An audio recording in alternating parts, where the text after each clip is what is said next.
आज मेघनाला झोपण्यासाठी उशीर झाला होता. ती खोलीत आली आणि काही वेळातच तिला झोप लागली. पण तितक्यात तिच्या सासूच्या रडण्याचा तिला आवाज आला आणि तिला खूप भीती वाटू लागली. तोपर्यंत एक कठोर आवाज तिच्या कानी आला. तुला एका कानाखालीने समाधान होत नाही का? तुला आणखीन मार हवा आहे का?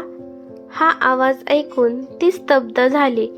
तिने तिच्या नवऱ्याला विशालला आवाज देऊन उठवले आणि म्हणाली, अहो उठा.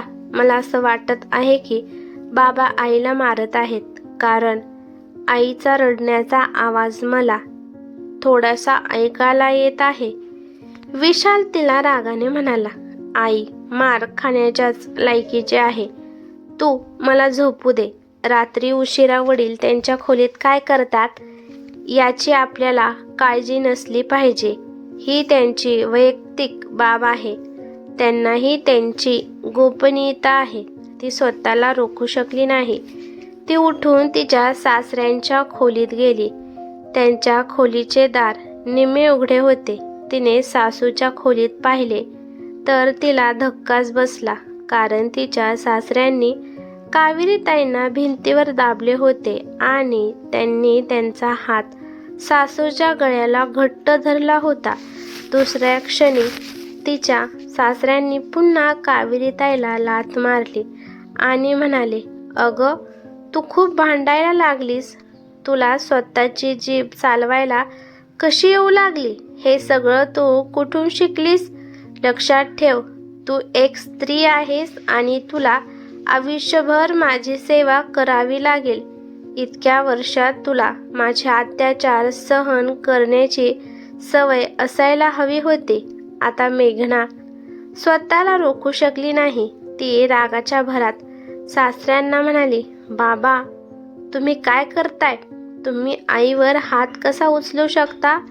तेव्हा तिचे सासरे भास्करराव रागाने मागे वळले आणि म्हणाले, सुनबाई तुझे इथे काही काम नाही. तू शांतपणे तुझ्या खोलीत जा. हे तुझ्यासाठी चांगले होईल. मेघना धावत खोलीत आली आणि तिच्या सासूला सासऱ्यांच्या तावडीतून सोडवून म्हणाली, तुम्हाला काय झाले? घरात असे राहिले जाते का?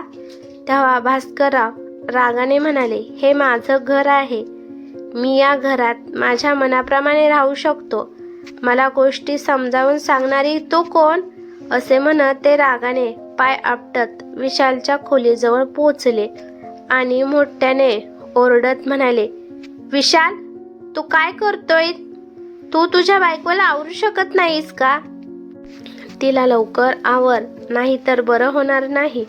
विशाल गडबडीने उठला आणि खोलीच्या बाहेर पडला तर त्याला भास्करराव रागाने म्हणाले, तुझी बायको माझ्या खोलीत धिंगाणा घालत आहे.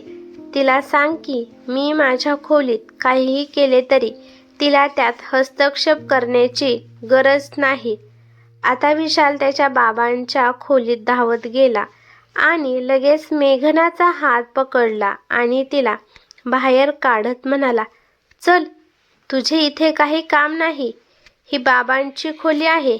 ते त्यांच्या खोलीत काय करतात याच्याशी आपले काय घेणे देणे आहे? मेघनाने त्याचा हात झटकला आणि रागाने म्हणाली, तुझ्या आईची अवस्था पाहून तुला काही समजते का? काहीही असले तरी एखाद्या नवऱ्याने बायकोवर असा हात उचलणे योग्य नाही. आता विशालला स्वतःवर नियंत्रण ठेवता आले नाही. त्याने मेघनाला जबरदस्तीने बाहेर ओढले आणि तिला चापट मारली आणि म्हटले की बाबा आईला मारहाण करून चांगले करत आहेत. जर महिलांना मारहाण करून नियंत्रणात ठेवले नाही तर त्या अशाच वाईट वागतात. आपल्या लग्नाला 6 महिने झाले आहेत आणि तुला अजूनही हे समजले नाही की हे घर बाबांचे आहे आणि ते स्वतःच्या मर्जीचे मालक आहेत. आतापासून बाबांनी काहीही केले तरी तुला त्यांच्या बाबतीत काहीही बोलण्याची गरज नाही. दरम्यान कावेरीताई खोलीत रडत होत्या.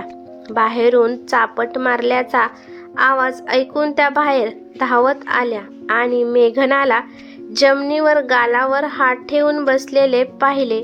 सुनेला अशा अवस्थेत पाहून त्यांना खूप वाईट वाटले आणि त्यांना वाटले की हे काय झाले? माझा मुलगाही त्याच्या वडिलांच्या मार्गावर चालला आहे. त्या स्वतःचे दुःख विसरून विशाल समोर उभ्या राहिल्या आणि रागाने गर्जना करत म्हणाल्या, तुझी माझ्या सुनेवर हात उचलण्याची हिम्मत कशी झाली? विशाल रागाने म्हणाला, तुम्हाला बायकांना मारहाण सहन करण्याची सवय असावी. अरे, तुम्हाला मारहाण न करता गोष्टी समजतात का?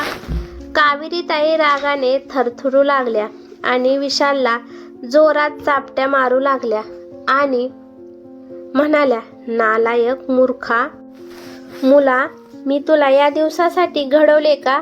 अचानक झालेल्या झटपटीमुळे विशाल स्तब्ध झाला. त्याला वाटले नव्हते की त्याची आई त्याच्यावर हात उचलेल.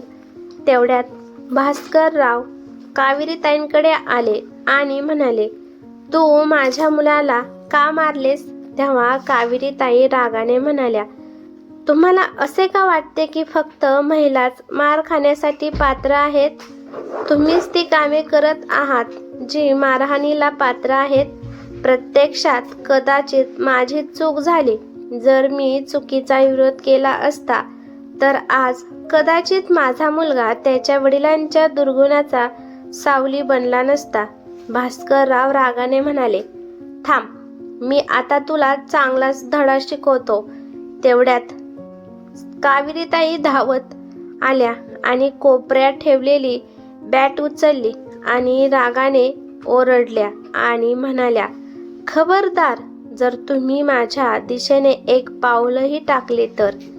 बायकोला असं पाहून भास्करराव संतापले आणि ते म्हणाले, तुझी मला बॅट दाखवण्याची इतकी हिंमत, आज मी तुला धडा शिकूनच राहणार. तेवढ्यात मेघना उभी राहिली आणि म्हणाली, खबरदार बाबा, तुम्ही आईला काहीही करणार नाही. विशालही पुढे जाऊ लागला. तेवढ्यात कावेरीताई आल्या आणि त्याच्यासमोर उभ्या राहिल्या आणि बॅट त्याच्याकडे दाखवत म्हणाल्या, थांबा, कोणीही सुनेला किंवा मला हात लावणार नाही. आज सासू आणि सून दोघेही एकमेकांवर होणाऱ्या अन्यायाविरुद्ध ओरडत होते. विशालने आईला ढकलले आणि मेघनाला खोलीकडे घेऊन जाऊ लागला. मेघना त्याचा हात सोडण्याचा प्रयत्न करत होती. भास्करराव ही लगेच गेले आणि त्यांच्या पत्नीला ओढू लागले. मग कावेरीताईंनी त्यांना बॅटने मारले आणि रागाने ओरडल्या, मला स्पर्श करण्याचा प्रयत्न केला तर बघा. जेव्हा भास्कररावांनी बळाचा वापर सुरू केला तेव्हा कावेरीताईंचे बॅटचे वारही वाढू लागले. आता भास्करराव बॅटच्या प्रहारापासून स्वतःला वाचवण्याचा प्रयत्न करू लागले. हे दृश्य पाहून विशाल मेघनाला सोडून त्याच्या आईकडे आला आणि त्याच्या आईच्या हातातून बॅट हिसकवण्याचा प्रयत्न करू लागला. इतक्यात मेघनाने पोलिसांना फोन केला. मेघनाचा आवाज ऐकून भास्करराव आणि विशाल दोघेही स्तब्ध झाले. विशाल मेघनाकडे आला आणि म्हणाला, तू काय केलंस? तुला पोलिसांना बोलवायला कोणी सांगितलं? मेघना रागाने म्हणाली की आज तुम्हा लोकांना धडा शिकवणं खूप गरजेचं आहे, नाहीतर तुमची हिंमत दिवसेंदिवस वाढत जाईल. मला असा नवरा नको आहे जो त्याच्या आईला मारहाण होताना पाहूनही गप्प बसतो आणि त्याच्या पत्नीवर हात उचलतो. जर तुझे वडील तुझ्या आईला मारहाण करत असतील तर तू त्याला विरोध करायला हवा होता आणि त्यांना पाठिंबा द्यायला नको होता, किंवा तू त्यांच्या पावलावर पाऊल ठेवून माझ्यावर हात उचलायला नको होता. विशालला धक्का बसला. विषय बदलत तो म्हणाला, हे बघ, यात माझा काही दोष नाही. मी लहानपणापासून हे पाहत आहे. कृपया मला माफ करा. दुसरीकडे भास्करराव देखील रागात म्हणू लागले, हे बघ मेघना, हा आमच्या घरचा प्रश्न होता. पहिले तर तू माझ्या गोपनीयतेची काळजी घेतली नाहीस आणि त्याही वर तू पोलिसांना बोलवलेस. मेघना रागवली आणि म्हणाली, ही गोपनीयता नव्हती. जर एखाद्या महिलेवर बंद खोलीत अत्याचार होत असतील तर याचा अर्थ असा नाही की तो अत्याचार योग्य आहे. भास्करराव रागाने म्हणाले, मी तुझ्या वडिलांना फोन करून सांगेन की तू किती असभ्य आहेस. कृपया ताबडतोब पोलिसांना फोन कर आणि त्यांना घरी येण्यापासून रोख. मेघनानेही आग्रह धरला आणि म्हणाले, मीही माझ्या बाबांना फोन करून सांगेन की ज्या कुटुंबात महिलांना पायातील पादत्राण्यासारखे वागवले जाते तिथे त्यांनी माझे लग्न कसे ठरवले. असे बोलता बोलता ती धापा टाकू लागली. ती कावेरीताईकडे गेली आणि म्हणाली, आई, आता तुम्हाला धाडस दाखवावे लागेल. तुम्ही मार खाण्यासाठी जन्माला आला नाही. तुम्ही अशी कोणती चूक केली होती की बाबा तुमच्यावर हात उचलत होते. कावेरीताईची नजर खाली गेली. त्या म्हणाल्या, मला ताप होता आणि ते त्यांच्या मनाप्रमाणे करू इच्छित होते. मी नकार दिल्यावर त्यांनी माझ्यावर हात उचलला. इतकं बोलून त्या रडू लागल्या. मेघनाला वाटू लागले की समाजात चांगुलपणाचा मुखवटा घालून फिरणारा हा माणूस बंद खोलीत आपल्या पत्नीशी इतका असभ्य वागतो. असो, काही वेळाने पोलीस घरी आले. मेघनाने त्यांना सर्व काही सांगितले. जवळ उभ्या असलेल्या कॉन्स्टेबलने विशाल आणि भास्करराव या दोघांनाही अटक केली. दोघेही वडील आणि मुलगा एकत्र तुरुंगात जाणार होते, कारण दोघेही चुकीच्या मार्गावर चालले होते. जेव्हा शेजारच्या सर्वांना कळले की भास्करराव बंद खोलीत त्यांच्या पत्नीवर हात उचलत असत, तेव्हा सर्वजण त्यांच्याकडे द्वेषाने पाहू लागले. भास्करराव कोणाशीही नजरेला नजर मिळवू शकले नाहीत. दुसरीकडे विशाल देखील स्तब्ध झाला. तो विचार करू लागला, बाबा वर्षानुवर्ष आईवर हात उचलत होते, पण मी पहिल्यांदाच हात उचलला तरीही मी तुरुंगात जात आहे. तो स्वतःचे डोके खाजवत होता, पण आता त्याचे ऐकायला कोणीही तयार नव्हते. वडील आणि मुलगा दोघांनाही तुरुंगवासाची शिक्षा सुनावण्यात आली. मेघना आणि तिच्या सासूनेही आपापल्या पतींसोबत घटस्फोटाची प्रोसेस सुरू केली होती. घटस्फोटानंतर मेघना तिच्या सासूसोबत एकाच घरात सन्मानाने राहत होती, कारण घटस्फोटानंतर न्यायालयाने ते घर सासू आणि सून दोघांनाही दिले होते.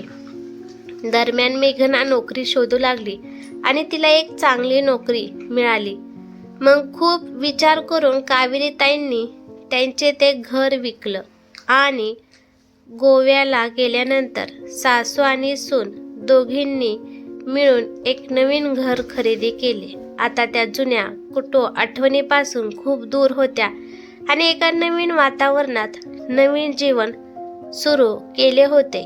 दोघींनीही धाडस केले आणि अन्यायाविरुद्ध आवाज उठवला. त्यामुळे आता दोघांच्या जीवनात सकारात्मक बदल झाला होता. नाहीतर अशा अनेक स्त्रिया आहेत ज्या नवऱ्याचा अत्याचार सहन करून सुद्धा सासरी राहण्यास भाग पाडले जातात. ही कथा कशी वाटली ते मला कमेंट करून नक्की सांगा.